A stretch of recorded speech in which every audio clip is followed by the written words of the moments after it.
So today, at the end of the lecture, you should be able to explain each level of protein structure and identify the factors for protein folding and stability, and describe the classification and functions of proteins. Okay, so this is the major topic that we are going to learn today, which is the different level organization of the proteins, factors that involve or regulate the protein folding and stability, and also different types of function and classification of proteins.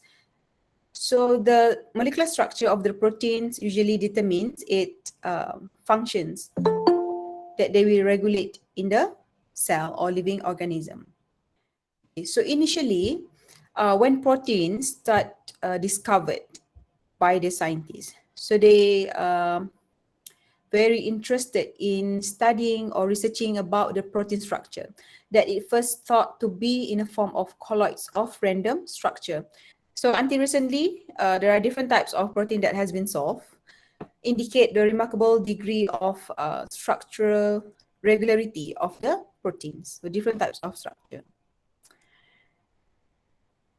And you should know that proteins have several layers of structure, each of which is important in the process of protein folding that will indicate or determine its functions in the living organism. So there are different four level of organization, which is the primary, secondary, tertiary, and quaternary structure of the proteins.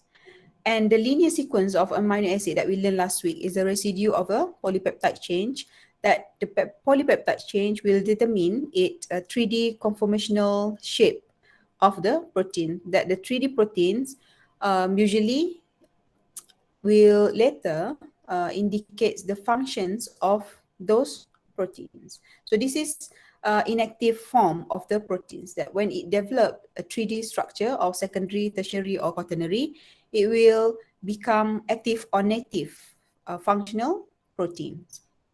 So the primary structure, so we learned last week, the basic unit of a protein is amino acid, right? So it form a long polypeptide chain that have a linkage of the peptide bond, okay, between the carboxyl and amino acid of the other group. So it forms a repetitive unit of amino acid in a long polypeptide chain.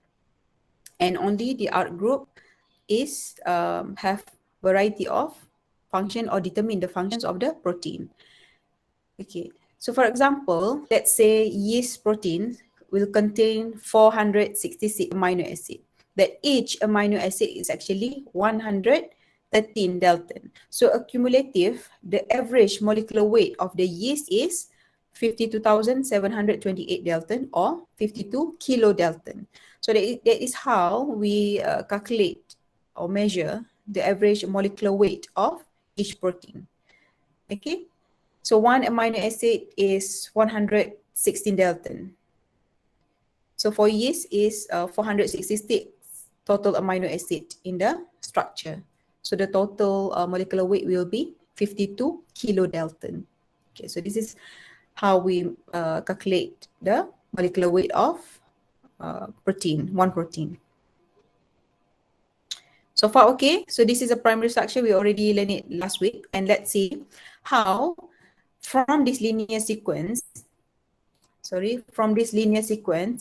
the proteins develop into a secondary structure, which is various types of local conformation in which the atom folding. But you should know that in secondary structure, it does not involve the arc change, modulation, or regulation. So it only involves the repeating pattern of the hydrogen bond here that forming. So this is one polypeptide chain and another polypeptide chain. So the beta is developed when there is a gradation or repeating pattern of hydrogen bond between the adjacent polypeptide. For example, here. Okay, this is one. So hydrogen bonding occur here. So when there is a strong hydrogen bonding forming adjacent, for the different polypeptide, so it will form the beta pleated sheet. And for the alpha helix, there's also strong hydrogen bonding, but in different sequence compared to the beta sheet that made it forming a coil structure. So let's look at the alpha helix structure. Okay, so this is the structure of alpha helix. So it forms a right-handed coil strand of the sequence. So the backbone adopt a cylindrical spiral where each turn 3.6 per turn. So this is 1, 2, 3, and 3.6, and then turn again 1, 2, 3, and then so per turn it will have 3.6 amino acid. So the arc groups point protruded outside or extend to the outside and mediates contact to other structure elements in the folded protein. So if you can see here, there is a protrusion of the arc chain extended or protruded outside of the coil strand. Okay. And the alpha helix is stabilized by the hydrogen bonding between the backbone of one carboxyl oxygen and also amide nitrogen that oriented in parallel to the helix axis. As you can see here, this is the this is carbonyl oxygen making contact or hydrogen bonding with the amide nitrogen in parallel, so that the structure become in a form of coil strand. So that is interaction in the alpha helix secondary structure. So what about a beta sheet? So in beta pleated sheet, each strands adopt a different or extended conformation where the sheet consists of pair of strands or polypeptide lying side by side. So this is one, and another one, and another one become a sheet of a strand. Okay, so the carbonyl, oxygen, and amide nitrogen in the strand will be stabilized by the hydrogen bonding. So this is hydrogen bonding. Okay, Alia. Okay, strands can orient in or parallel to one another. So it can be anti-parallel or parallel strand. Okay, being tightly bond with the hydrogen bonding.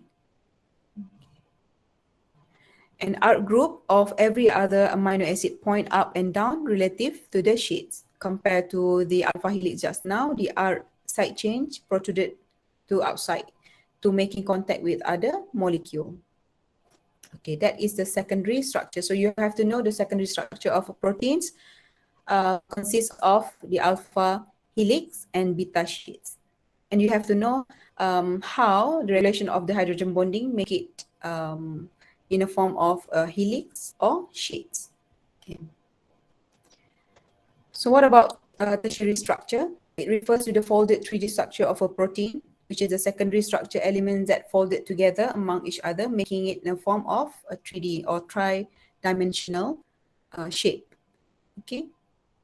So that when the folding process occur, so it will form 3D shape where it has a core and also the surface structure.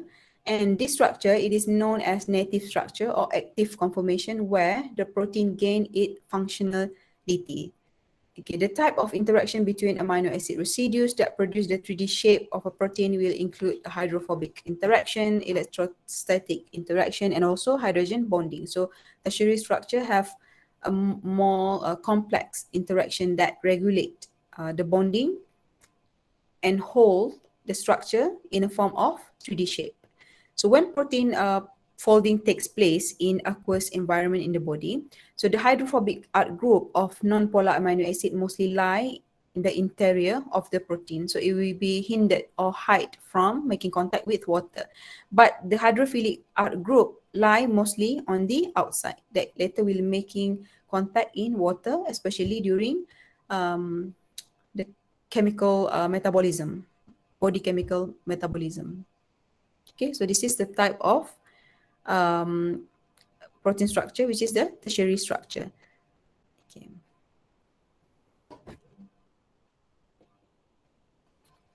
Okay, so you have to know that when a protein lose its 3D shape, it will no longer be functional. It will become in inactive form again. Okay, so frequently protein will changing shape or conformational changes occur. Okay, so when it ready or successfully become its 3D becomes the 3D structure, that it's when it's ready to be a functional protein. Okay. Then protein also tend to be degraded or changing to its primary or secondary structure. Okay.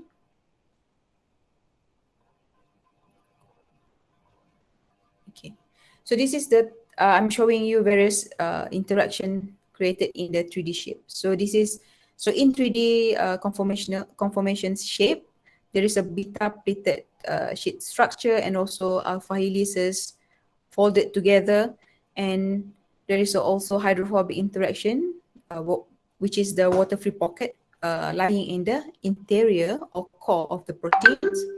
And also there is a ionic interaction here, and also hydrogen bonding between the side chain of proteins. So it is more complicated or complex structure compared to linear and secondary structure. Okay. And as for quaternary structure, involve the interaction of one or more subunits to form a functional protein using the same forces that stabilize the tertiary structure. And quaternary structure only applies to multi-subunit proteins that protein made from more than one polypeptide. So not one, but more than one polypeptide folding together, we call it quaternary structure. Quaternary structure cannot happen for a single polypeptide. So single polypeptide cannot folding onto itself in a form of quaternary structure. No, for quaternary structure, it is for more than one polypeptide chain folding together among each other. Okay, so this is an example I'm showing you the insulin protein, which is a pancreatic hormone. So it has two polypeptide chain, A and B. And polypeptide A have 21 amino acid linked together by peptide bond, and B chain have 30 amino acid linked together by peptide bond. And these two polypeptide link by disulfide linkage. So this is a primary structure of insulin.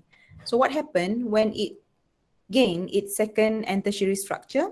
So there are three alpha helices and rest of the region of the forming the random coil. So this is the alpha chain and beta chain forming a coil.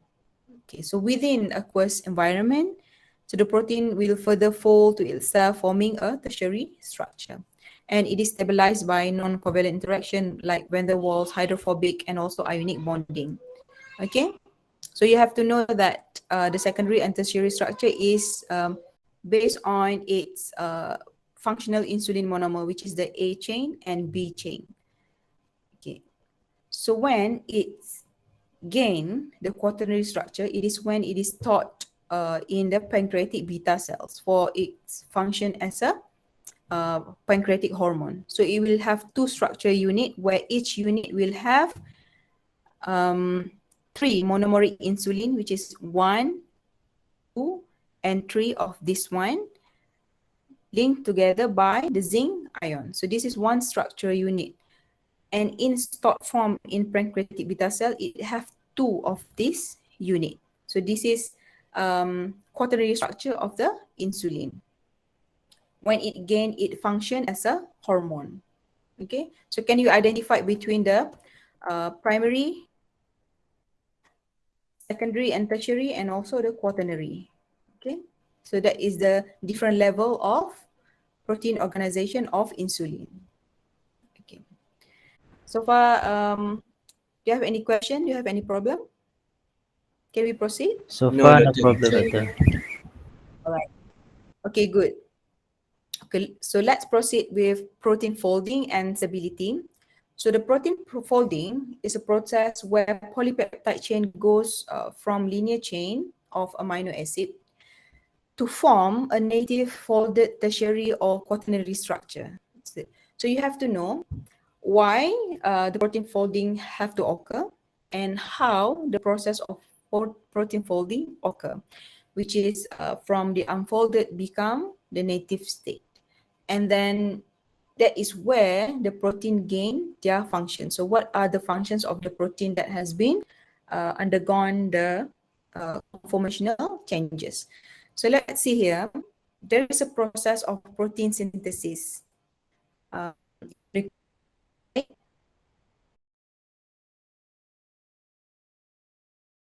So the protein folding is a process where polypeptide chain goes from a linear chain to amino acid of amino acid to become native folded tertiary or quaternary structure. That is where they want to gain function. So they need to do a conformational changes by protein folding.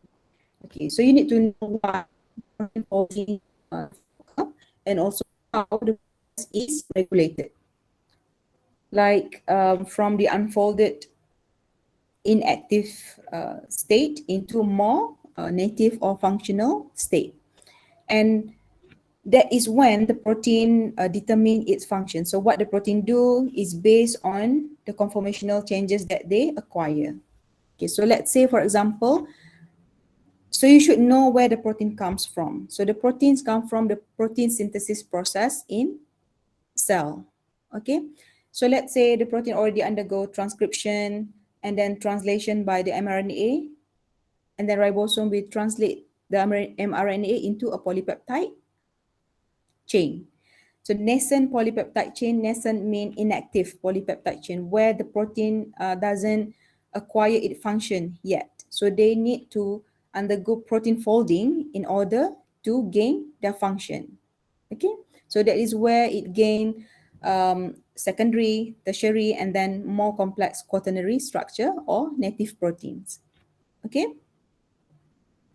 So before that, you should know after protein being synthesized, so it is in unfolded form, mostly in unfolded form. But other proteins already in a form that where it is already can function. But some proteins may be in unfolded form, so that will enter the intermediate protein folding process and then become a native proteins where it acquire its functions. And some proteins also when it is in unfolded form will be easily or prone to be disordered or degraded. Okay, some degraded fragments and become other disordered aggregates. Okay, so there are processes that needed to prevent this misfolding or to prevent this unfolded protein from being degraded before it acquire its functions. You understand or not? Okay. So let's look at the process in detail. So why do the protein folds? Why the protein folding process need to be undergo by the protein? So in order to carry out their functions, for example, enzyme or antibodies, protein must take on a particular shape. That is where the folding happens. So the tertiary structure of a protein ultimately is determined by the primary structure, the amino acid sequence. And the 3D fold, the native structure, will determine the protein's function. So for example, at the genome level, when the proteins is being synthesized, so it become in unfolded state, and then they will enter more complex protein folding processes to become in a native state. That is where the protein acquire its structure and function. Okay. And I give an analogy here. Let's say, for example, a molten iron. So it can be turned into a nail, hammer, wrenches, or anything that can be made up by the molten iron. So what makes the tool different is their form, shape and structure, but the basic unit is the iron, but different function and different structure, right? So that same goes to the proteins. Different basic unit, which is the amino acid, the primary structure, is just that it undergo the conformational changes to acquire its specific functions. Okay, so you understand about protein folding. Yes, doctor. All right. So I make it more clear for you to further understand the protein folding process. That is when the protein is synthesized in the by the nucleus.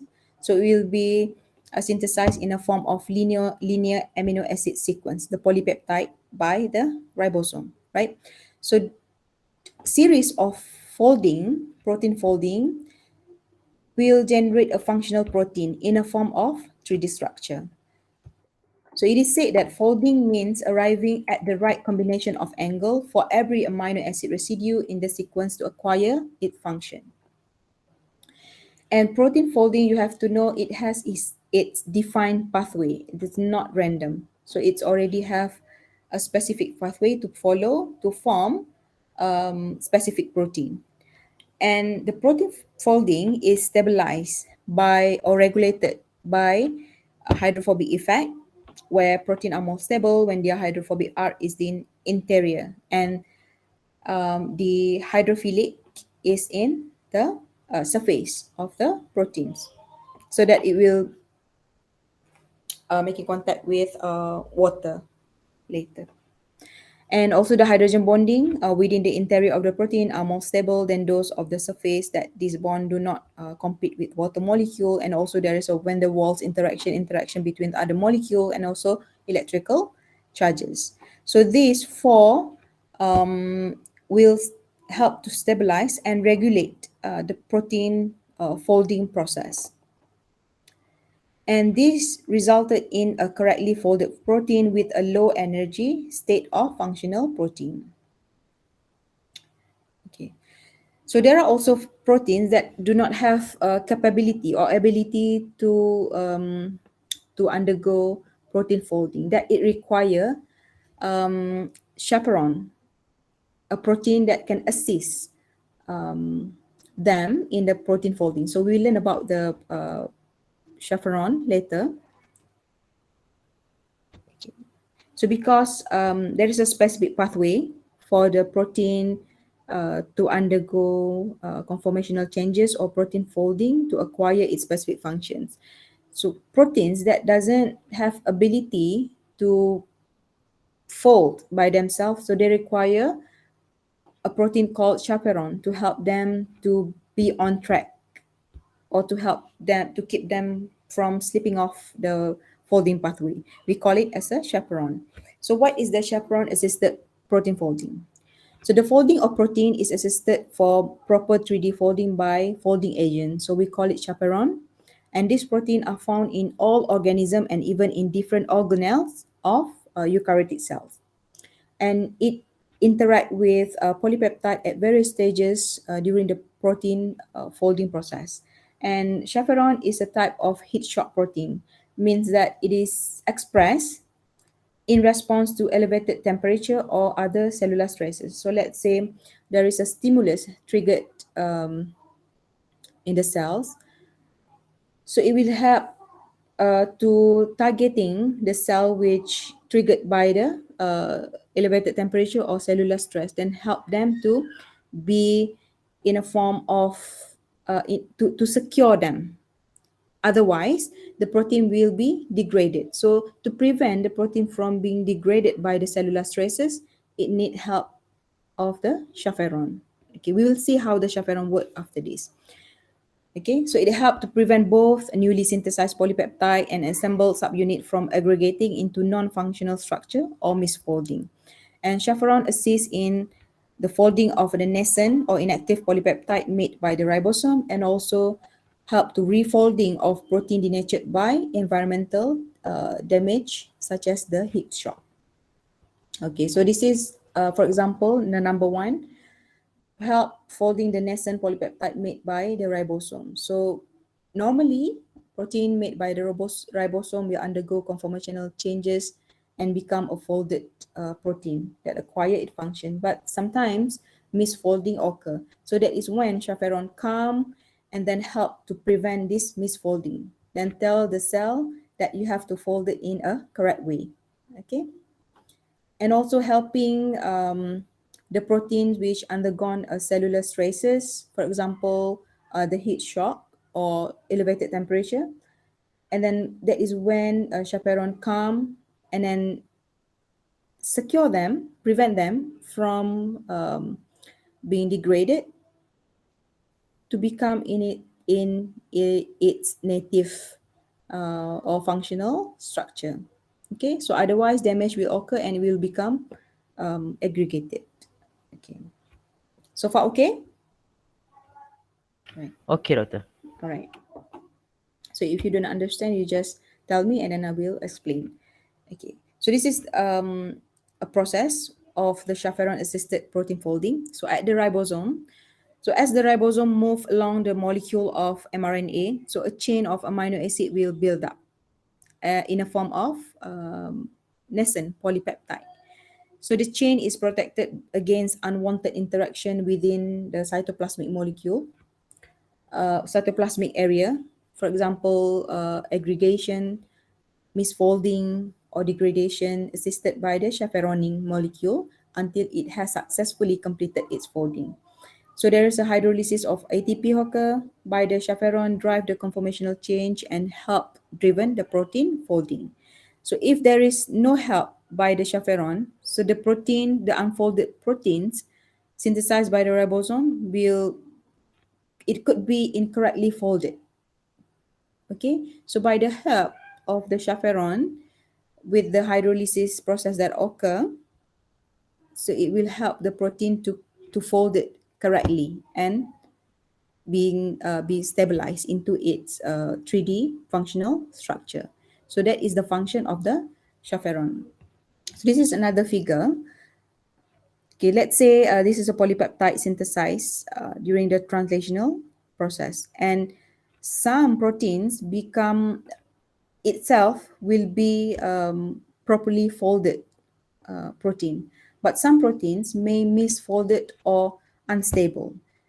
Okay, so it will become degraded later. So what chaperone do, the green arrows here, it will convert the misfolded proteins to the properly folded proteins. So the action of the chaperone is needed by certain protein to assist in a correct um, protein folding. Okay, so that is the function of chaperone. Okay, so far everyone okay with the protein stability and protein folding? Okay, it's quite straightforward actually. So you just need to understand the principle. So if you want to study the protein folding in more detailed mechanism, and it will be more confused because there are so many signal transduction that involve on how the actually, so you will see here the basic principle of the chaperone, but if you really see what chaperone do is, it's actually more complicated. There are different types of proteins that interact with chaperone and help them to stabilize the unfolded proteins. And you may ask me how the chaperone link to the unfolded protein and help them or prevent them from misfolding. And it's actually complicated and require more reading, and it has different signal transduction and also pathway that involve. So for this course, you should know the basic principle on how the protein folding process is occur and what is the interaction that stabilize the protein folding process. Okay, so let's move on to the classification and function of protein. So we already know the protein organization and protein structure, that the protein organization and structure is actually determine the classification and functions of those proteins. So we can classify protein based on chemical composition. So it can be a simple proteins or conjugated proteins. And also we can classify protein based on the shape. For example, fibrous proteins or globular proteins. And lastly, we can also classify protein based on its biological function. Let's see one by one. Okay, based on chemical composition, the simple protein will known as the homoproteins, which are they made up only amino acid. For example, the plasma, albumin, collagen, and keratin. That is a simple protein. And conjugated proteins, sometimes called heteroproteins. So they contain in their structure a non-protein portion as well. For example, the glycoprotein, chromoprotein, and phosphoproteins, more complex proteins. And based on shape, it is known as fibrous proteins, where it have a mechanical and structural functions. For example, for external protection, support and shape, flexible, and provide strength. And also it is water insoluble, where it contains hydrophobic amino acid on the surface and also the core. And their polypeptide chains are long filaments or in sheets. For example, keratin, collagens, and elastin. So the globular protein, most of the proteins belong to this class, and it is compact and spherical structure. It is water soluble with the hydrophobic interior and hydrophilic on the surface to making contact with water. And it have functional role, for example, enzyme, hormones, membrane transporter, and receptor, immunoglobulin or antibodies. So that is the types of globular proteins.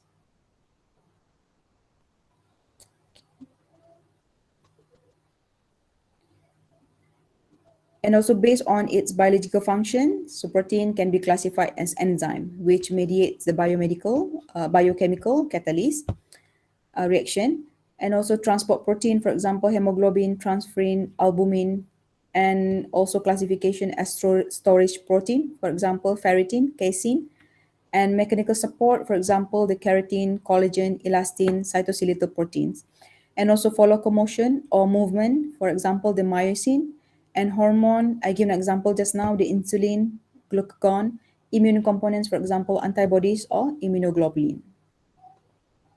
So this is an example of the keratin, a simple protein and also a fibrous protein which provide the mechanical support. Okay, so this is a simple proteins. Then it contains the alpha helix structure. Okay. Oops. Okay. Another example is collagen fibril. It is also a type of fibrous and it provides the mechanical support. So look at this structure here. So this is structure of the fibrous collagen. So in a form of a thin filament or fibrous structure. And also silk. So it have the anti-parallel beta sheet, and it has the alanine side chain and glycine side chain making contact. And it is a type of fibrous protein that resulted from the hydrogen bonding between different beta-pleated chain. Okay, so this is a type of beta-pleated sheets and fibrous protein. So as for today's summary, so you should know that protein structure depends on its amino acid sequence and local low energy chemical bonding between the atoms for both polypeptide backbone and also amino acid side chain. And protein structure plays a key role in its function, so it determines the function of a specific protein.